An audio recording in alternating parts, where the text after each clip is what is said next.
Үндэсний аюулгүй байдлын зөвлөлийн нарийн бичгийн дарга одоо нэрийг мэдэхгүй нэг залуу байр суурь илэрхийлээд хууль тайлбарлаад зогсож байгааг би бол үнэхээр гайхсан чинь төрийн засгийн албаагч та.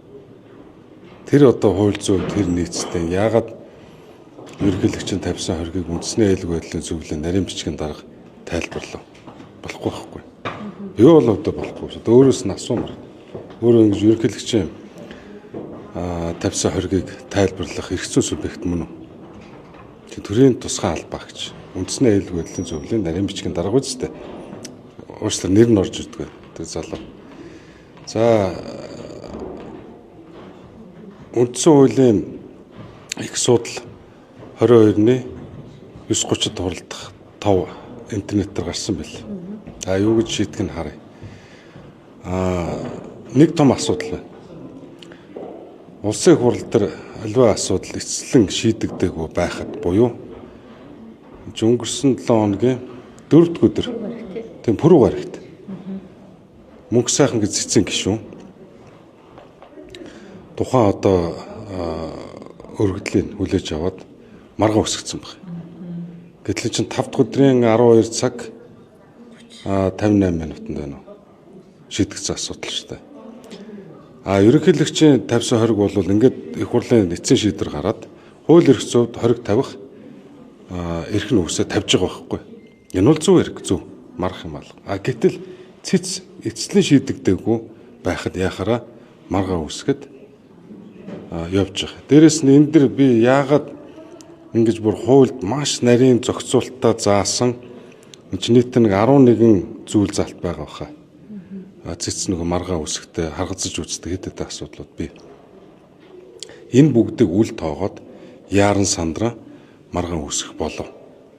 Энэ юу одоо харагдаад байна гэхээр энэ цэцэн гишүүдийн бүх энэ харилцан хамаарлуудыг хармаар одоо ашиг сонирхолт нэгт ийм одоо нөхдүүд шиг л харагдаад байна л д. Урд нь хаана ажиллаж исэн, хинтээ хамаатан садын ямар компани хамтран эзэмшдгийг, үр хүүхдүүд нь юугаараа холбогддгийг, албан тушаал эрх мэдлийн үед одоо ба өнгөрсөн цагт ямар байсан бүгдийг үзэх хэрэгтэй байна. Өөрөөр хэлбэл яагаад энэ асуудлыг би хөндөд байна гэхээр урд нь цэцэн дарга амар санаа гэж дарга байсан баха. Ардын намын бүлэг цөөнх байхад бас нэг асуудал үүсээд цэцэн дарга ажиллаа өгч байсан. Бас нэг Lexus 5 талтай холбоотой цэцэн гишүүд нэг хахуул авсан шиг нэг юм үйлдэлүүд гарсан шүү дээ. Улс төрийн нөлөөнд давтан шийдвэр гарсныг гаргасан. Ер нь энэ цэцэн гишүүдтэй холбоотой ёс зүйн маш ностой асуудлууд гардаг. Арх ууж агсан согтууд тавьдаг. Ёс бус байдлаар эмэгтэй хүмүүстэй харьцдаг. Гэх мэтлэн үнэхээр одоо цэц гэдэг чи одоо үндсэндээ одоо юу гэх юм бэ одоо хууль эрх зүйн шударга өснөл одоо жинхэнэ одоо цэвэр агартаал орчин байх ёстой шүү дээ. Тэгээ энэ бүгдийг нэг үрчлэл үзмээр л надаа санаж өгөх юм одоо тэр бүрэлдэхүүнд ямар усуд байдгийг мэдэхгүй байна. Ингэж их яаран сандран өөрсдөө хуулиа зөрчиж асуудалд хандж байгаа нь эхлэх хардтал төрүүлж байна үзье. Тийм байна. Тэгэхээр ерөнхийлөгч үндсэн хуулийн цэц шийдвэр гаргахаас өмнө энэ хориг тавих шийдвэр гаргасан нь өөрөө нөлөөлөл байж болохгүй. Гэхдээ энэ чинь өөр хоёр тусдаа асуудал шүү дээ.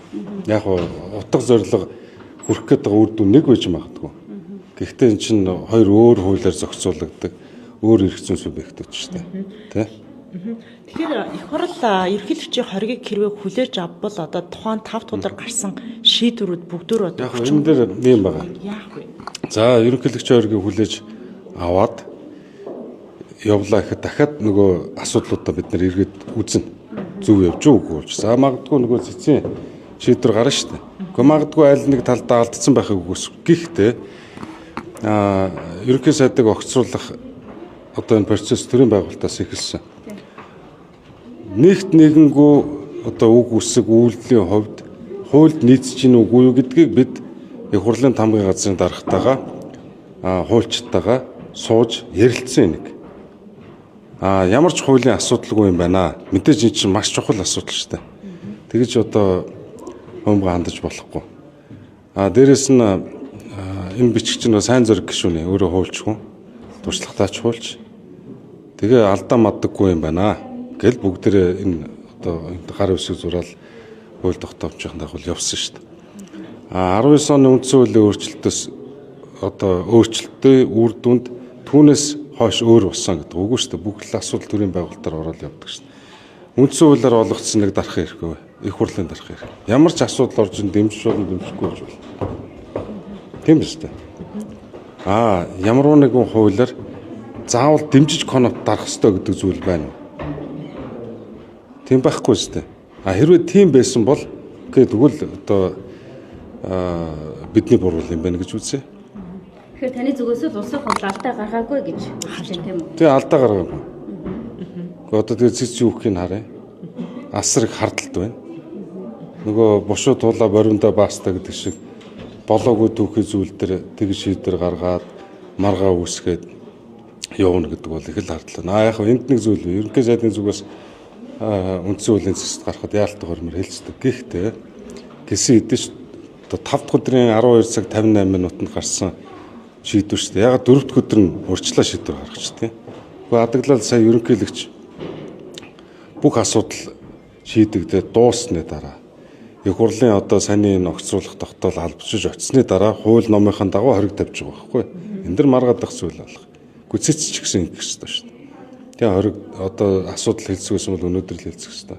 Тэгэл тэрэн дээр одоо сайдрын амьсгатаж гүйжиж очиж цэцэн гадаа хэвлэлийн урлыг л өөрөөсөө бичих заасуулж гүгэл хэл өвчгтэр зүйлүүд л харагдав.